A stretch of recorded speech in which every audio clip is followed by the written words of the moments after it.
Conversing is produced and distributed in partnership with Comment Magazine and Fuller Seminary.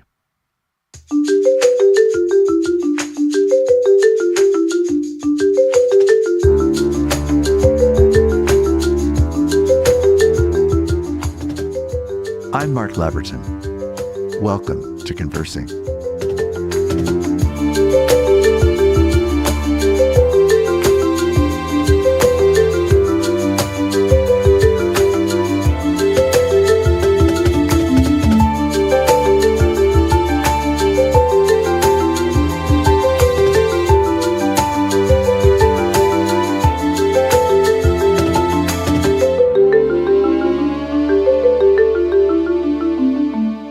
It's an honor to me to welcome today as a guest on Conversing, Dr. Ben Lowe.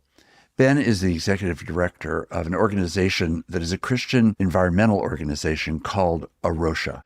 There's more in the show notes about that, and we'll talk about Rocha in the course of the interview. Ben comes to this role with a Bachelor of Science in Environmental Biology from Wheaton and a PhD from the University of Florida, focused on the human, religious, and ethical dimensions of environmental change and conservation. He's a friend, he's an inspiration, he's an encouragement. Ben, what a gift to have you. Thank you for coming to be part of Conversing today. Thanks, Mark. It's great to be with you. You know, it was in 1970 that Earth Day was established. And showing my Ancient of Days life, that means that I was a junior in high school when the world embraced this name as a way of trying to bring attention to the whole world about environmental issues. And here we are now, many years later, 55 years later, and there is a lot that has happened to our environment, and there's a lot that has been done to try to embrace the challenges that we're facing environmentally. We have even more robust challenges given the political moment that we're in the United States and in other places around the world. You work for Rocha, which we're going to explore a little bit later, but I'd like you to start by just giving us your picture of where we are, the big picture of global environmental concerns. How would you describe it? Yeah, thanks, Mark. This answer could go on and on, of course. It's a big, complex, diverse, beautiful planet. But I think the biblical way to describe it is the same today as it was back when it was first written, which is that this world is good, but it's also groaning. And so how do we understand our place in a world that's good and groaning? You referenced Earth Day over 50 years ago. And in some ways you can look back and think, well, we're worse off now than we were back then. What in the world is going on? But I'd offer a couple caveats to that. The first is that we don't know where we would be were it not for Earth Day 50 years ago and all the efforts that have taken place in the meantime. We know that good environmental action and good conservation makes a difference. We know it works. So the question is not whether we know what to do, but whether we're doing the right thing and we're doing enough of it. And of course, in many ways, many things have gotten worse since that time, but it's never too late to take action and to get engaged. Right. It is really one of those things that is about as big as any concern that we could face. It's obviously, in the end, the defining concern because our environment will ultimately tell us what life is going to be about. And therefore, the stakes are particularly high and the drama is huge, so huge that it's really hard to even get our mind around it. I mean, I was reminded again this week in all the prominence that's been given to the new telescope in Chile that is this telescope that allows us to see the universe in ways that are simply completely unmatched by any telescope that we've ever seen. And it illuminates the universe, it illuminates the details of the universe at a level that we have never even been able to imagine. And I am always taken by that kind of development and excited by the promise that it holds simply by being able to see reality more and more clearly.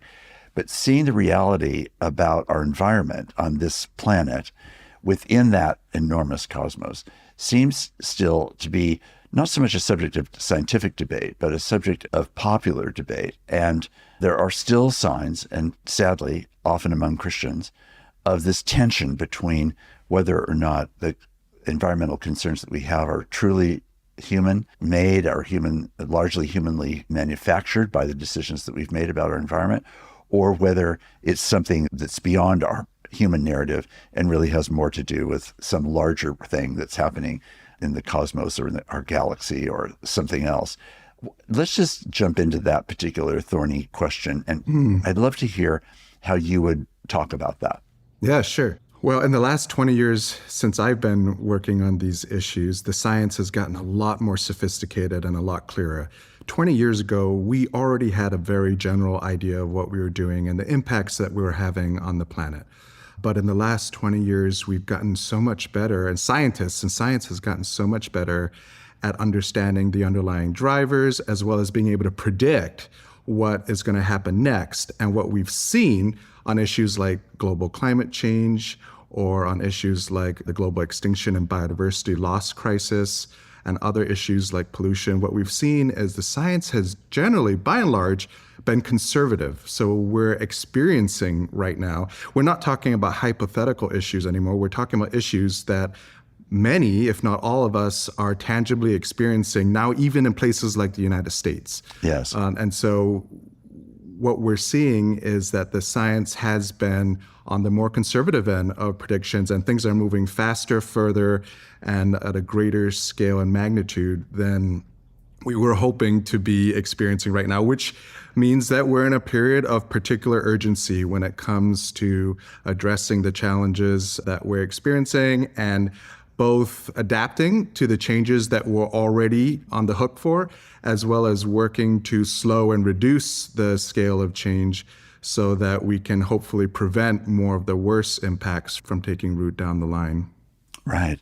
It really is a remarkable thing to see the way the science has grown. And while you are a scientist that actually knows that in detail, I'm a pure amateur, but an avid reader of material that describes what is going on and how and why this moment is so incredibly significant. I think of two little anecdotes I would lift up and have you perhaps comment on. One is that as we have this conversation today, I think today is supposed to be the hottest day ever in New York City, just as one small little data point. Another data point is the fact that in the last couple of years, as I understand it, there has been a spike, an unexpected spike in ocean heat in particular. And the fact that part of what allows the stability that we do have in controlling the heat of the Earth is really principally because of the gift of these oceans that actually literally contribute to the cooling of the planet. But as the oceans get hotter, then the reality of the most threatening possibility that oceans could become heat generating rather than cooling is one way of putting it. And while we're not at that level, we've had this spike in heat in oceans around the world, and certainly in some parts in particular. And we've seen the evidences of polar ice caps and so many other things that are changing. I wonder if you could just drill in on, let's talk for the moment about oceans and what we should know about oceans and the crisis that we see it there. Sure thing. You asked really good, but very big questions. And I when I teach a sustainability course for Wheaton College, we will spend days digging into any one of these single questions. But you're absolutely right, Mark. The oceans are a huge gift to human society, and they have been buffering and absorbing a lot of the heat and the carbon that we've been emitting as a species over these past decades. And so if it were not for the oceans, we would be experiencing much worse and much stronger impacts. And so what we do have to be aware of is the oceans are not limitless. As big as they are and as much of the world as they cover, we are seeing signs that the oceans are warming more than they can sustain. It's impacting coral reefs around the world with bleaching events and other challenges that are impacting human societies because we depend on our coral reefs for fishing, for food, for livelihoods, so on and so forth. I live in Florida, and over the past couple of years, you're right that the sea surface temperatures in the Gulf were extraordinarily higher than normal. And that, of course, supercharges the hurricanes. We're starting to enter a new hurricane season. And every year now, we have these hurricanes that are huge in terms of their scale and the amount of water that they can suck up from these overheated oceans and then dump on the land is causing tremendous problems. And we see that affecting everything, including our homeowners insurance. So the insurance industry is really struggling in places like Florida and places perhaps where you live, where you deal with wildfires that have gotten much more intense and much more regularly intense than they had been before. And my homeowner's insurance rates more than doubled in the last few years. We're just getting all these signs coming from all of our systems that are warning us that we are on a completely unsustainable path. Now, of course, we're talking a lot about the bad news, but the silver lining to us being the driver of so many of these problems is that we can also choose to be part of the solution. Yes. And that's where I think groups like Rocha, but also Christians and churches have such an important role to play as the world gets darker and as despair, as anxiety, as fear, as scarcity mindsets take hold more and govern our societies. The church can really shine a light of hope, of love, of the good news that God promises for this world in the midst of all that. Right. So the question then becomes, it seems, we each have our own micro contributions that any given person can actually contribute. You, as a leader of a Christian environmental organization, have a larger capacity of influence through the organization that you lead and through the opportunities and networks that Rocha is so ably fostering and strengthening. But when you put all of this up against this enormity of what corporations and other entities, governments, industries of different kinds are contributing, help us calibrate this, because I think part of where I sense the environmental conversation is, even in a place like California, even in a place like Berkeley, California, there is a sense that people are freshly overwhelmed, as you say, for many different reasons right now about the state of the world. And it's felt to me like even among people who I know are keenly attuned to what's going on in the environment, there has been a sense of just being overwhelmed by the scale of what needs to be done and the relatively small impact that it seems can actually be made. So I'd love it if that analysis and way of describing it is wrong, and that you can recalibrate us in a way that really understands and underscores hope and not despair or resignation. Yeah, well, first of all, I don't think it's wrong. I think it's very valid. And we all experience that regularly, that sense of overwhelm at the scale and the severity of the challenges that we're struggling with. But I would say small, and we certainly get this from the Bible, from the teachings of Jesus and from the pictures we have of the kingdom of God. Small does not mean insignificant. Right. And so I'll just put that out there. And we can come back to that. But I should say that we have the solutions we need to address the climate crisis, to address ecological crises, the problem of pollutions. Our technology, our policy level of sophistication in our policy is great enough that we actually can solve these problems. So the problem is not our technical ability, it's our moral and political will that has been lacking and our coordination that has been lacking, right? So when you look at the trends in clean energy, for instance, and the sharply declining costs of producing clean energy and the sharply increasing rise in demand for clean energy, we see a clean energy transition and a decarbonization of the economy, a process that is already well underway, that has momentum, and that shows all signs of eventually being successful and effective and taking place. We are in a great transition, but that transition is happening and it's sort of unstoppable now. The question is, how quickly will it happen? And will we be able to move it forward quickly enough to address some of the building impacts that we're experiencing? Or are we going to have more pain coming down the line because we're too slow? So how quickly will it happen? And then who all is going to be left behind? Transitions always have winners and losers. So who all is going to be left behind in this clean energy transition? And that's where I think Christians have a particular contribution that we can offer. We can bring the moral will to help shape the decisions that we have to make as societies and as individuals and households and churches and every scale in between. We can help bring the moral will and clarity to help speed that transition along. And then, as Christians, as we're instructed to do, we can also pay particular attention and care to those communities and those individuals who are being left behind in the transition. That's everything from coal mining communities in Appalachia to others who work in the fossil fuel industry to all the different industries that support the way we've structured our lives so far. So there's no question that we're undergoing a huge transformation. The answer to this problem is not to go backwards, but it's to go forward together and as well as we can do. And the church has always, religion and the church has often played a really key role in helping to navigate times of upheaval and uncertainty like we're in. Right, right. So give us some examples of where you're working the hardest and where you're seeing the most encouragement. Yeah, sure. So Rocha is a network of Christian conservation organizations in about 25 countries around the world. We were started about 40 years ago. Someone you know and you studied under, yes. John Stott, was a huge backer of us as we got going and supported us throughout his life. And so the U.S. is just one of those countries. And in each country, we're an independent organization, but we're all connected very intentionally with one another. So in the U.S., we have projects that we're doing on the Indian River Lagoon, which is a 150-mile-long estuary in Florida. It's one of the most biodiverse estuaries in the country, and we're helping to work with local partners, universities, high schools, churches to conserve the lagoon. We're also working in Austin, Texas, and we're working with the city of Austin and some local communities to help restore and remove invasive species from endangered habitats, vulnerable habitats, as well as connecting.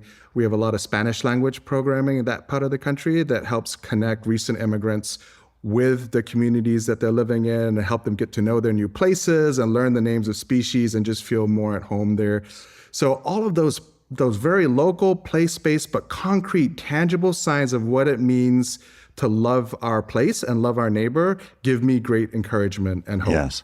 The kind of cutting edge of what we're moving into now, though, is our work with churches. And I'm really excited about that because all the surveys keep finding that American Christians, and particularly evangelicals, tend to be the least environmentally concerned and engaged of all major religious communities, which is a tragedy because we have such rich biblical and theological resources that we can offer, not just for our own good, but for the good of our entire communities when it comes to thinking about this world and how we should care for it.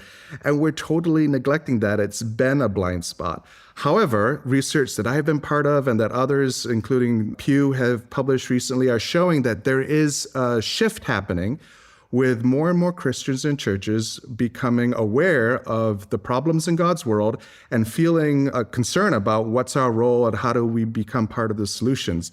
And so at Rocha USA, what we're really trying to do is come alongside and partner with the churches around the country that are reaching out to us. Mark, I said when I started this work 20 years ago, we were going out trying to persuade people that there were problems in God's world and that God's people should care about them. Now we have more and more people coming to us, so much that we're growing, but we're not growing fast enough and we have to turn some people away.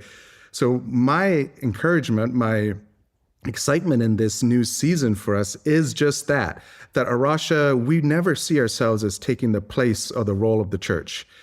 God's primary agent in this world is the church, God's people. And instead of substituting for the church, Rocha can come alongside and equip and support congregations all over the country who are eager to get involved in caring for God's creation and loving their neighbors where they're at. And that kind of solution, to me, feels much more scalable than anything we would be doing on our own. So if you come into a church, you've been invited to come, and the church is, let's just say for the sake of the conversation, I know some of your answer to this, but I'd love our listeners to hear what happens if a Rocha shows up and the church is wide open and we're simply wanting to hear and understand and then respond. What unfolds through a Rocha's response? Great question. And not a straightforward answer because it depends. It really depends on the local context, who the church is made up of, what are the opportunities or callings they're discerning. So it's a very prayerful approach. So for instance, I just got back from Colorado where we launched a cohort of Vineyard USA churches. The Vineyard has partnered with us as their creation care partner to support Vineyard congregations that want to get more involved. And so we spent a day with leaders from a handful of these congregations. and we walk them through a process of discerning what's going on in their communities, what are the strengths. This is very, familiar language: strengths, weaknesses, opportunities, threats that they see before them, and what are the ways that God might be inviting them to participate in what God's already doing. And that's a really key thing I'd love to mention, which is that we don't see this work as of our own initiative. What we see ourselves doing is responding to what God is already doing. God deeply cares for this world that God has made, and God is working to reconcile and restore all things, us, but all of creation, back to himself through his blood shed on the cross, Colossians chapter 1. And so what we see is us participating in the grander mission and vision of what God is bringing to pass, which does help free us up, I think, from one of your earlier questions. How do you manage this overwhelm of the scale of the problems that we're struggling with? We see this as being in God's hands, and us as playing a faithful role in responding to what God is doing. And so a lot of it is helping the churches discern that. Now, that was a pretty abstract answer. Practically, what we're seeing a lot of churches doing is maybe they want to conduct an energy audit of their facilities, and so we bring partners in to help them do that. Maybe they have a few acres of land, and some even have more than that. And we're working with a church on Oahu in Hawaii that bought a defunct golf course to meet in the clubhouse facilities, and now inherited over 200 acres of golf turf that we're working together to help restore the native habitat and promote for sustainable food production, and so on and so forth. A lot of churches are converting their lawns, not just to native vegetation that supports pollinators and wildlife, but also to growing food. And some of the churches we partner with, that food that they grow on their land goes right into their Meals on Wheels or food pantry programs, and is used to help supplement the dietary needs of their surrounding communities. But it can vary widely. There's so many ways that we interact and intersect with the rest of creation, and so many opportunities to bear God's image in how we love and live in our local places.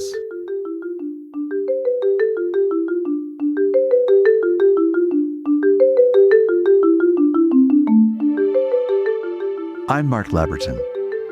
Thanks for listening with me.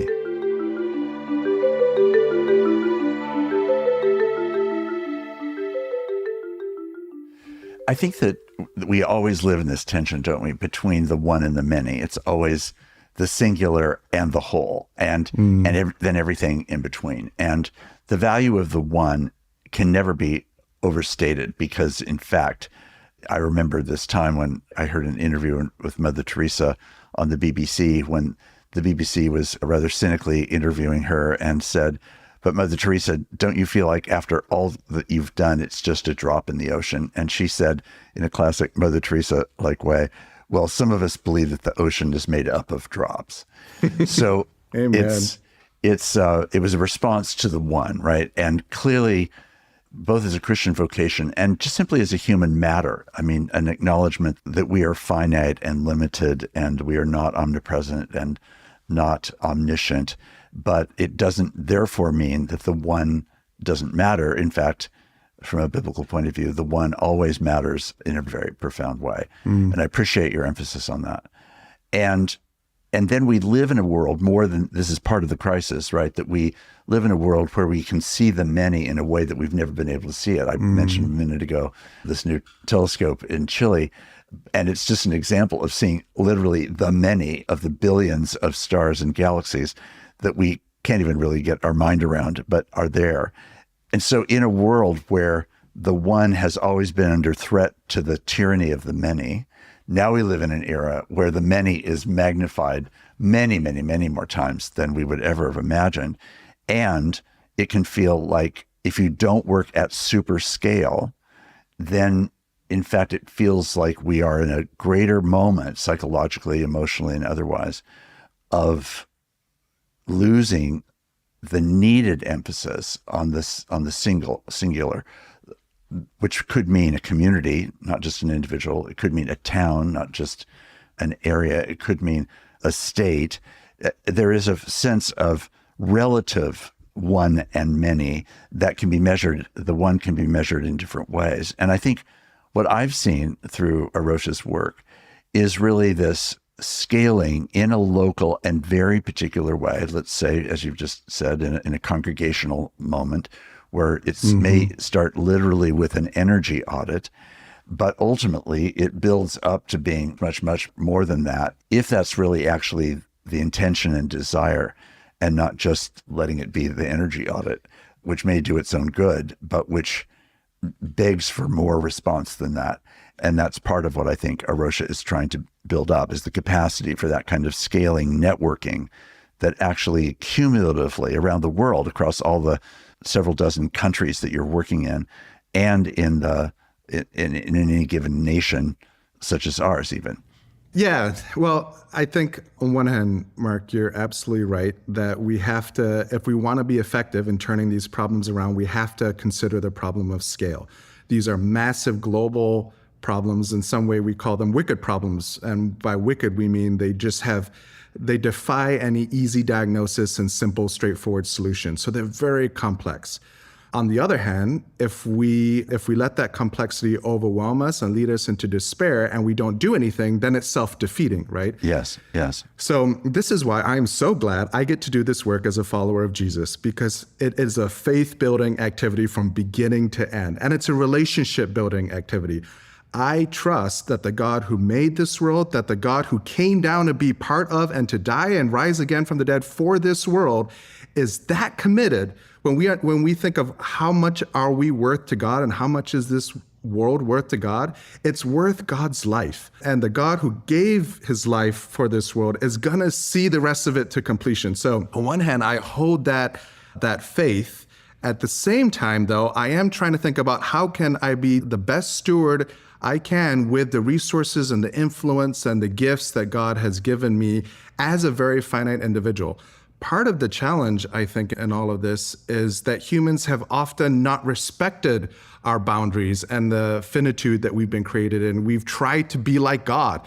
That was the problem in Genesis 1 through 3. It was a problem in the Tower of Babel. We've always aspired to something greater than we are. And this hubris has led to the problems that we're seeing today, where we have completely disrespected the systems and processes and boundaries God has made for this world to flourish, and we're exceeding our footprint, our impacts on this world. And there are consequences to that. We see that example all through Scripture. So on an individual level, I think the question I ask myself is, what would a follower of Jesus do in this situation? What would someone who is a representative of God's kingdom, in-breaking kingdom, image bearer of the God who is love, how should I be living in this world while still trusting the fate of my life and the rest of this world and all of its species into the loving Creator's hands? Right. And so in that sense, it's very empowering. And at the end of the day, what it comes down to is an act of worship. I think you've written extensively about this, where everything that we do to care for creation, although the stewardship we offer is intended to benefit God's creation, the offering itself is one that we direct to God as the creator.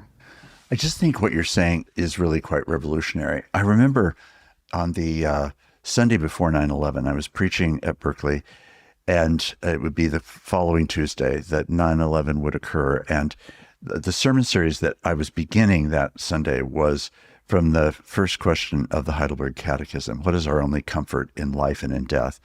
And the opening phrase is that I belong not to myself, but to my faithful Savior, Jesus Christ. And then it goes on to explain what Jesus has done on our behalf. And I said at that time, and I would still say, that the most radical thing to say in the world, especially in a culture like a Berkeley culture, a highly individualistically minded culture, is that I don't belong to myself, that I actually am for something greater than myself, that I belong to the God who made me, that I belong in the best sense to a community of faith, that I belong also as a citizen of the world. And in all of those realms calls me beyond myself to this larger reality of what our lives are really meant to be.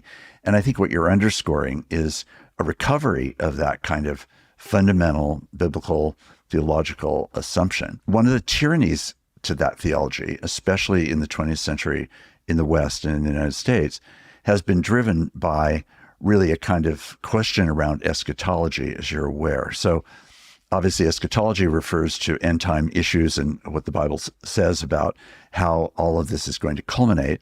And there have been strains of very, very influential theological paradigms that have suggested, well, all of this world that we live in is, as it were, going to, quote, burn up and disappear. And therefore, it doesn't really matter if the environment is attended to because it's all going to be destroyed. That theology, which I consider to be really destructive for many different reasons, and I would say unfaithful to the biblical witness. The counter to that is that God is not planning to burn up the earth or the universe that God's made, but instead bring it to its fulfillment. And in that fulfillment, as Tom Wright and other people have argued, really comes a commitment even more to the significance of the earth and the matter of our bodies, the matter of the soil underneath our feet and the environment in which we live. But that means that we take then our larger sense of identity, which is the first part of what I was saying, and then we need to attach it to this longer sense of what the created world is really about. And it's in that vortex, it seems to me, that there's the power of saying, this is a long work that we're doing. It's a long work because it is a necessary long work as part of a faithfulness to the created order that includes you and me and the people that we happen to personally know. But it also includes the environment, which is the very thing that we're talking about, in which we are to play a role in its healing and in its recreation and its renewal, its dominion, not its domination. And all of those themes suggest to me really the depth of the theological change that's needed in a lot of the streams of American Christianity, evangelical or otherwise, where a lot of that still exists, it seems to me, in a very unfortunate place. So what Rocha is also doing, I want to underscore, is really helping people to think more clearly theologically as well as environmentally. And I appreciate that about you, and I appreciate it about the work of Rocha. How do you find people responding to that side of your work? Yes. But I would say it's not theological change so much as it's theological reformation. This is orthodoxy. It's orthodoxy as has been written and taught for generations. It's become a more recent blind spot in a lot of our spaces. So what we're trying to do is not create something new, but actually recover something that we've lost. And a big piece of what we've lost is our connection to our neighbors and our connection to the rest of creation. And that's just a byproduct of how insulated our lives have become, especially when you're thinking about living in the American suburbs. Maybe in the rural areas, you still have more of a chance of connecting with creation, but in the suburbs and the urban areas, it can be really challenging. And how do we love something we do not care for, and how do we care for something that we do not know? And so part of it is restoring our right relationship with the rest of creation, with our human neighbors, and with our God as the creator. You mentioned particular end-time beliefs that can promote an attitude of apathy towards God's creation. If Jesus is going to come back at any time and the world will be burned up when he does, then why care for it now? Well, first of all, I'd say that we have every reason still to care about the world, even if we think that it's going to burn up at the end of time. That is a logical fallacy to say that we shouldn't, because we don't treat anything else in life that way. We don't treat our bodies that way. We don't treat our children that way, our pets, our homes, our cars. We try to take care of them. We try to be good stewards of all of these things, even if they're not going to last forever. So I would say we should at least be consistent in our beliefs there. So you can believe that the world is going to burn up, and you can still be 100% faithful in caring for it in the present with the life that God has given you. That said, we did do a survey just a few years ago, and we found of American evangelicals, we actually found a plurality affirm that the world is not going to be destroyed at the end, but going to be renewed. And then there was a large segment that wasn't sure what was going to happen, because let's be honest, these are very complicated, tricky theological issues, and a lot of us just get confused by them, and we just don't know how to make our day-to-day decisions based on things that haven't happened yet, that we don't have a lot of clarity around. But I will say that it has been biblically orthodox from the very beginning to care for God's world. And the problem here is the reason Christians are at the bottom of the heap when it comes to our environmental attitudes, it's not because we're Christian, it's because we've not been Christian enough. When we did that study on the end time beliefs and we compared it to other factors that could shape people's attitudes towards creation, we found, as numerous other studies have found testing other questions and factors along these similar veins, that it isn't our theological beliefs that are driving our environmental attitudes. It's primarily our political identity. So we see these issues first and foremost through our political lenses instead of through our theological, biblical, Christian lenses. And that is setting us off track, and it's distracting us from being the people God called us to be, Republican, Democrat, or other, right? It doesn't matter. These issues transcend any particular political ideology or party. They're moral issues, they're faith issues, they're spiritual issues. And for us, they're an integral matter of our Christian discipleship and witness. So I think you're right, and I really appreciate you framing Rocha is helping to bridge our faith commitments with a lot of these pressing contemporary challenges that we're dealing with, and hold those two things together faithfully as followers of Jesus Christ in the world today. Well, I do think that the political moment is dominant, as well as I would say intertwined with that, the economics, which also stoke so many decisions that are related to environmental concerns. And that's true whether we're talking about fossil fuels or whether we're talking about lots of other kinds of ways that American corporations and industry wants to develop in ways that may or may not be in service or for the goodness of creation itself. So I'm curious on that score, without here wanting to jump into partisan territory particularly. I'm more interested really in how Rocha tries to really help people to think through the impact of their politics when it comes to the environment, because that is, as you say, an enormously influential connection. And I'm just curious what you're finding is helpful in people doing that work of thinking about their politics and thinking about the urgency of environmental change. Yeah, it's very challenging. I mean, I experience it too, and I feel for all those who are trying to navigate these times with all the complexities of the issues and our economic systems, and then our political parties and platforms and how they're warring against one another constantly. What we try to do, and what I think we found most effective, is to take a step back. Politics is absolutely important, and these issues have political implications that are very serious.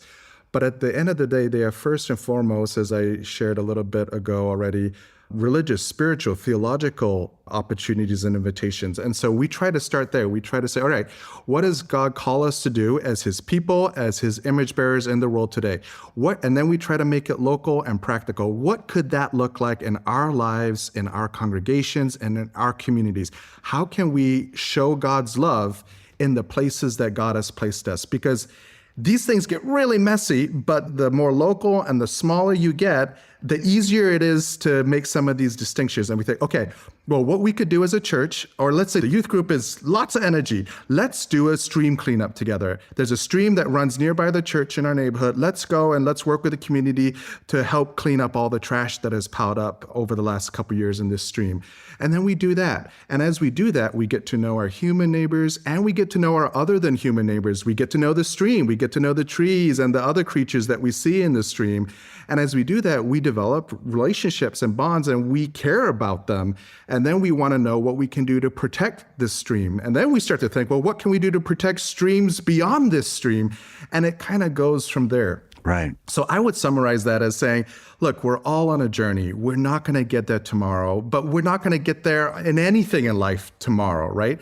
Even in our faith, we understand our faith as a lifelong journey of growing and learning to follow Jesus more faithfully. And so I would say this is just one piece of that, one integral piece of that journey, where the key is to be facing God, facing the right direction, and taking the next step, one step at a time that God is inviting us to, and then working with others to take that step, not just in our own lives, not just in our own households, but in our churches and communities. And then as you take those steps, you kind of learn as you go. You don't wait until you have all the answers in order to start doing something. You figure out what you do know and what you can do, and you start there and you work from there. And before you know it, you look back and you realize, oh gosh, how far I have come and how much I have changed for the better. You know, the longer I'm in this work, the more I'm learning how to care for creation and help others do the same, which is our mission, the closer I grow to Christ too. And the more I find myself being conformed into what the Bible calls us to be as God's people. And the same for those around me too. So it really is, it's a intentional journey. It's not always an easy journey, but it's a really good and life-giving and sanctifying journey. So it's very worthwhile in that sense. Well, I'm inspired, and I do think that the work that you're doing has always been a great source of encouragement that you do, obviously not by yourself, but with many, many other people across the country and churches and congregations, as well as around the world. And just recently at our house, we replanted all of our garden, and it's really quite an amazing transformation. We have a very small garden, so this is not some large project really, but it is a transformative project in that it has utterly changed the way that I now look out the kitchen window and at the spaces where we sit and eat into an environment that now does not look at all like the environment that it was before. And just that small change has given me a better sense of life, a better sense of creation, a better sense of the place of natural beauty, a better sense of the importance of having a world that you can meditate on in your very specific, highly local, in your backyard, looking at a particular plant that was just recently planted and taking joy and renewal in commitment to nature, even through that one very specific small step. And that's not a shock to me, but it has been a visceral thing. And now when I come out in the morning and I look at this new space, it's hugely renewing to my own sense of the world and the day that's ahead. And I think many people live in contexts, as you say, in urban places where our spaces may be small and where our sense of environment might be really cramped. I wouldn't describe our situation in those words, but I would say it's very small and limited and really different than being able to see, as I did as a kid growing up in the Northwest, where every day was framed by the Cascade Mountains and later the Olympics and later the Rockies and later, as my life has grown and taken me to different places, the capaciousness and inspiration of nature is part of what I think encourages us. So take us, Ben, to a couple of places, for example, in your own life, where when you're in those settings and the significance of God's world has really been breaking with fresh power or encouragement or humility. Sure. That's a great question. I'll start by where I grew up, which is Singapore in Malaysia, which, if you know anything about Singapore, for those of your listeners who have visited, it's a big city. And there's not a lot of more natural wild spaces left. There are some, though.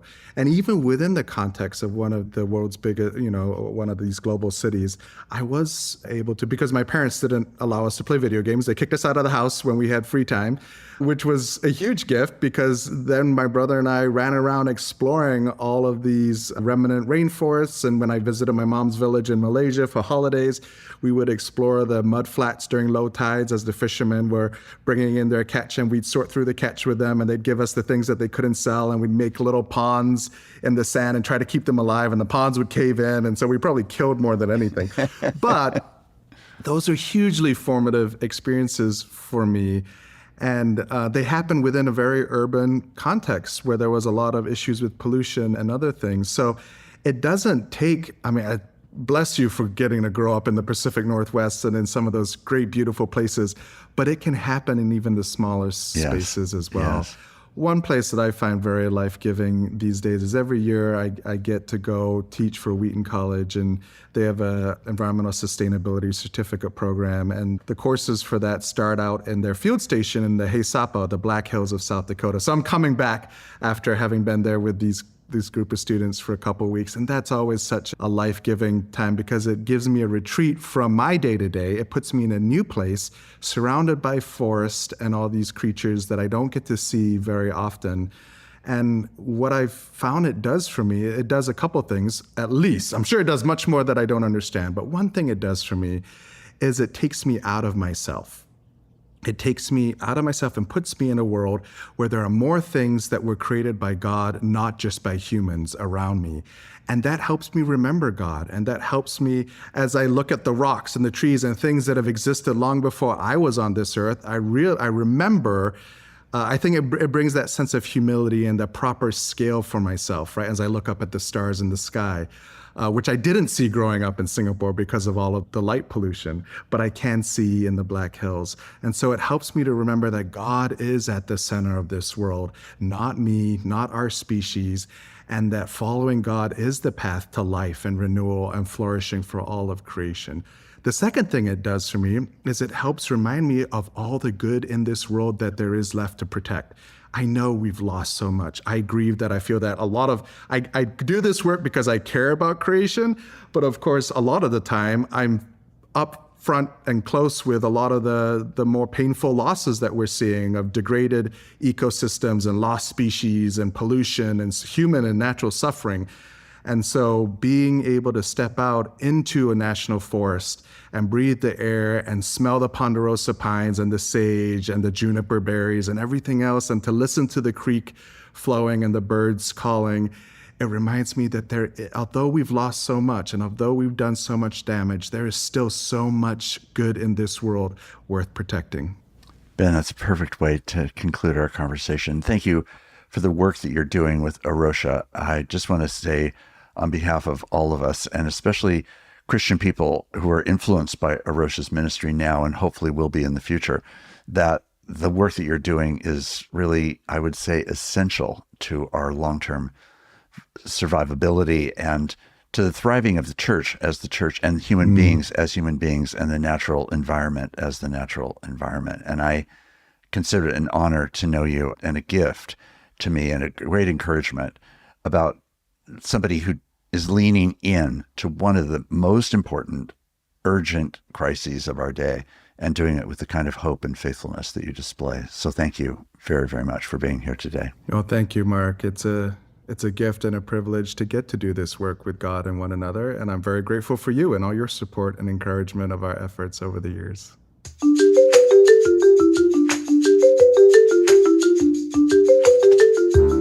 Conversing is produced and distributed in partnership with Comment Magazine and Fuller Seminary. Peter Labberton is our engineer and editor. Evan Rocha is our producer. For more information about Comment Magazine, visit comment.org, where you can subscribe, read the current magazine issue, and browse their archive. Fuller Seminary is an evangelical, multi-denominational graduate institution committed to providing indispensable formational education for diverse Christian leaders everywhere. For information, visit fuller.edu. I'm your host, Mark Labberton. Thanks for listening with me.